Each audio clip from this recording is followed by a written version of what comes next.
So, good day everyone. So, mag-start na diri sa atong order request. So, order request. So, kani si order request is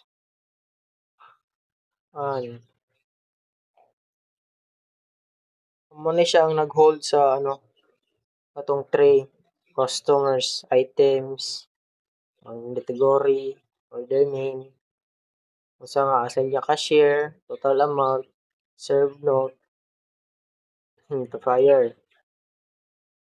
Then human ana is ang atong workers, which is atong handler. So si handler nasa upat kas specialist. So si first is si order validator handler. So kani siya is mag-check sa ato ang mga request or sa atong order if naba siya sa ato ang siya sa ato or kanang dili siya gayaga. Yung si Q handler is kuan siya mag-put siya sa order in the correct line kanang so wala siya nagatibulaag. Correct siya. Then si cashier assignment handler, tanawon niya ang line, ug mag-assign siya og an available cashier to the order. Then kaning si serve handler is mo ni siya ang trabaho sa ato ang sa atong payment and marks the order as ready. Ay, wait lang. So kani siya each worker doesn't does their task and then passes the order down the line to the next worker. Then next is ang ato ang notifier. Sa itong notifier. So kani si notifier mo ni siya ang murag kanang this is like loudspeaker system. Then kani si listener ay wait lang. Kani si listener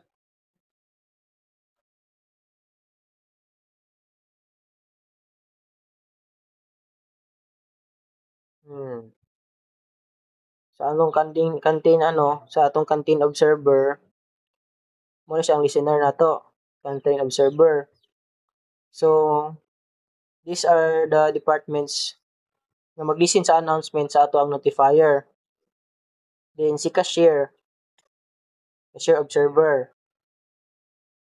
Mo ni siya ang si cashier observer is mo ni siya ang So aning kung makadug na siya nga i-order na then so mo ni siya kanang murag here's makadug na siya nga gi-order ang isa ka item nga gi-assign sa ilaha. Then kani si kitchen observer is when a new order is ready to be cooked. So when an order is complete, the system broadcast.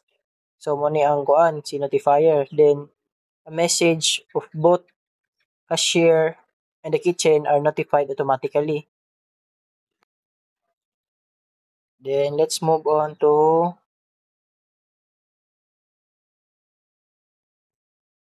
author order request.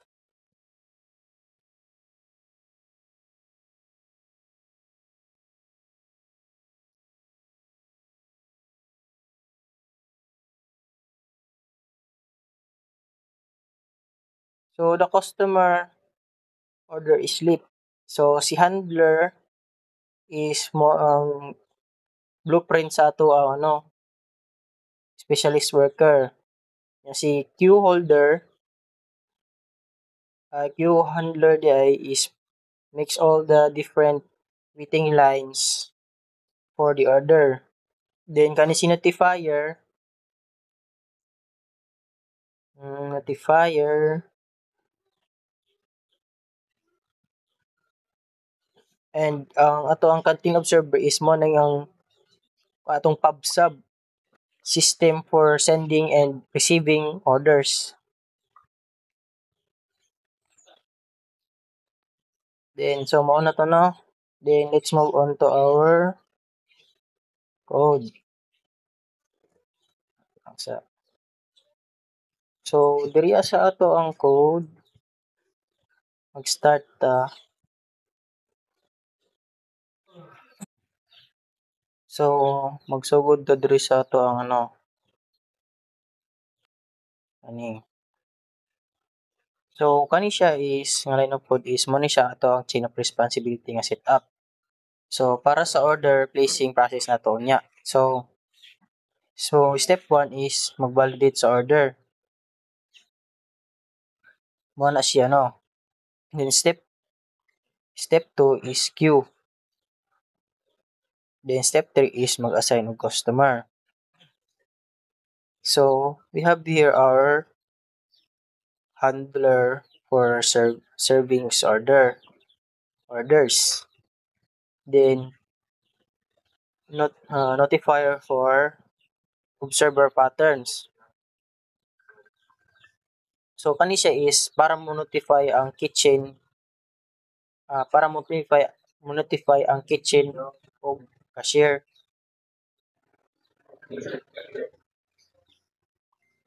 Then is mo ni ato ang ato labi kaagi.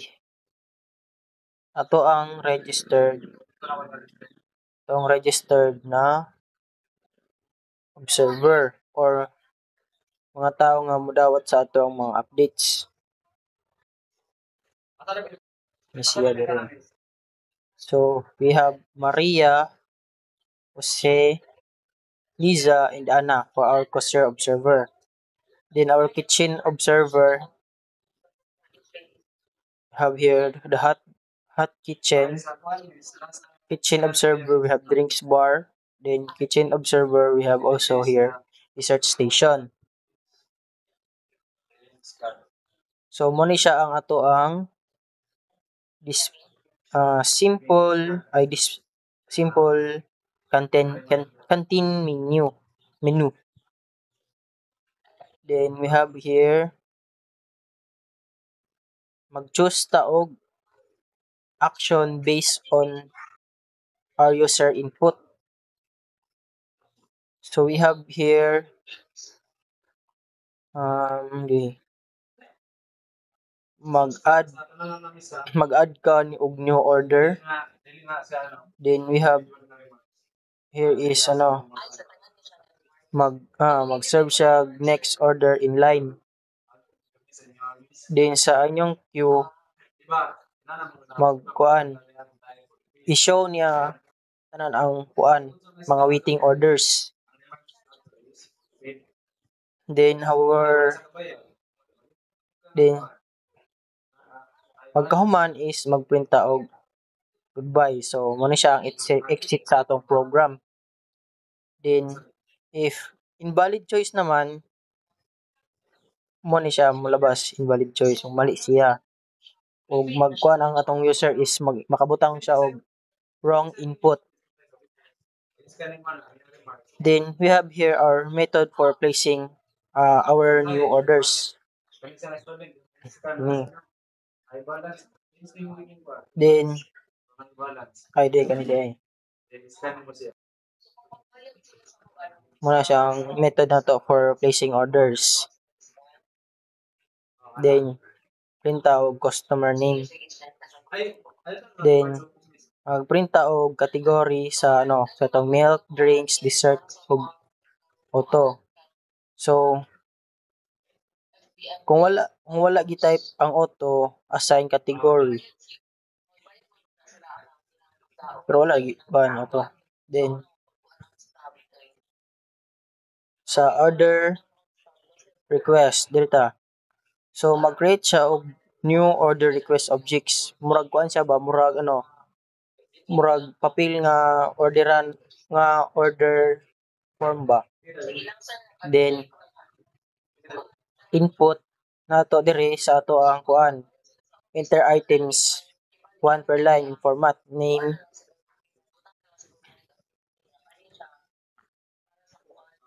So kani siya mga input items one per line format. Sa example is natay burger then butang tag duha ka bukto diha. Then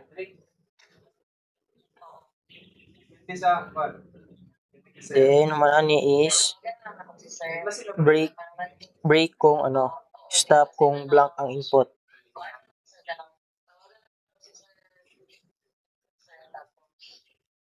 Then so split kung magud ni siya ano. So x so split the line by x so to get the name and quantity.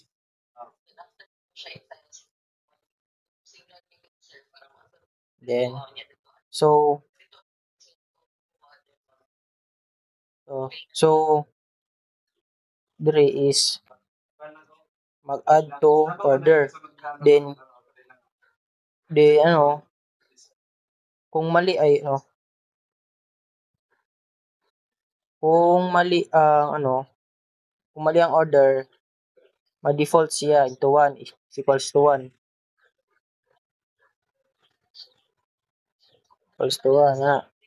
Then sa diri sa to ang ano workflow so mo pass through the chain so una is mag-validation sunod is queue cashier nga cashier assignment.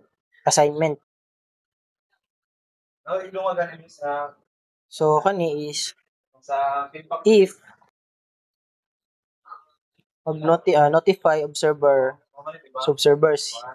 So sa ato ang cashier o ato ang kitchen. Then i-show dayon niya ang summary result. Then for our method for serving the next order so mo ni siya napod balik ni punta malabas sa pud siya ang akuan aning si serve which category.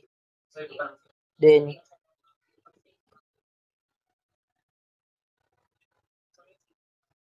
i-check if ang category is valid. So kani nga line of code is mo kuan siya mo get sa next order from the queue.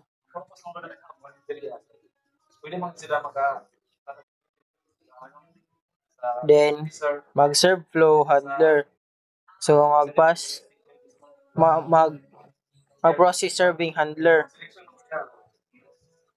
Then if dahil na punta kung kuan i-notify observer. So, for example ana si atong kitchen or atong cashier. Then system to show the result. Ani i-show sa ato mag-show sa atong result. Then private is mag-show kani siya line of code is mag-show sa atong tanan queues pero per category per milk, drink or dessert. Then private mo rin siya. So mag-show sa ano ano eh. So mag-show siya sa atong details for special categories.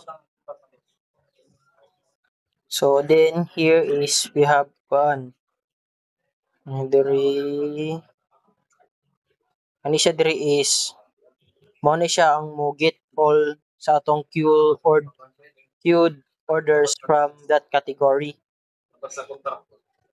Then system at print list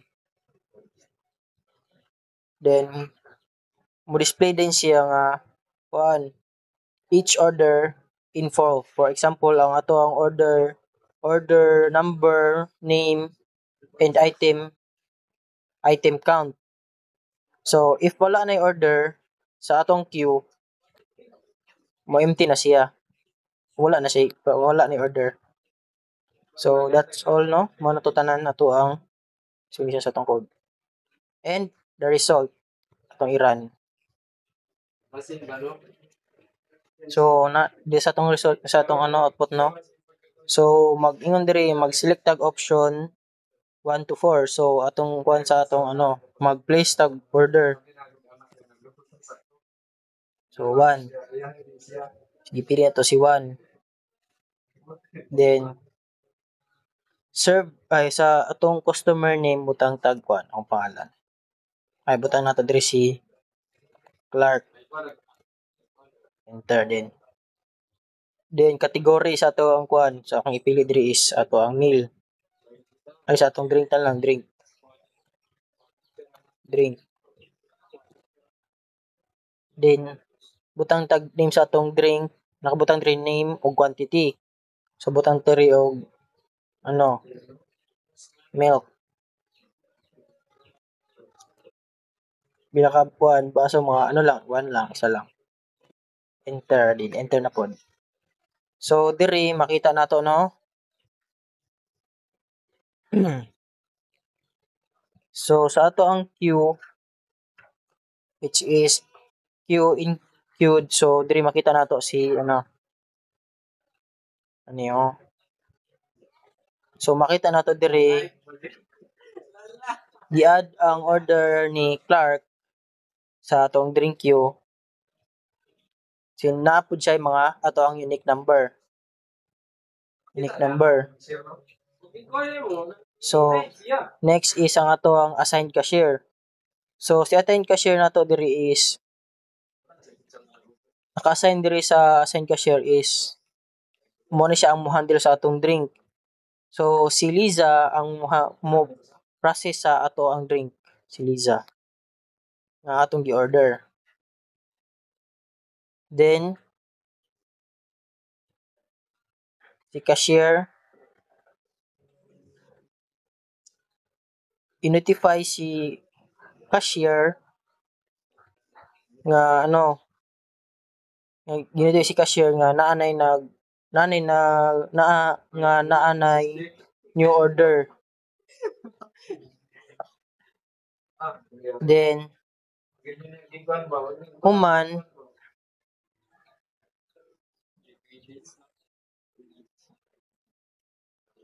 so si notify the kitchen.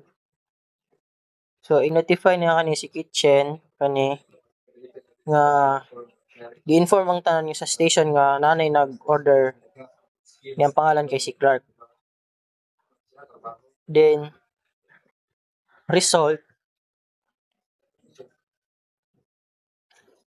ang result ato is ang ato ang kuan ticket number ticket number, category drink, then assigned nga cashier sa ato ang drink si Liza, then total item nga ato ang gi-order is only 1.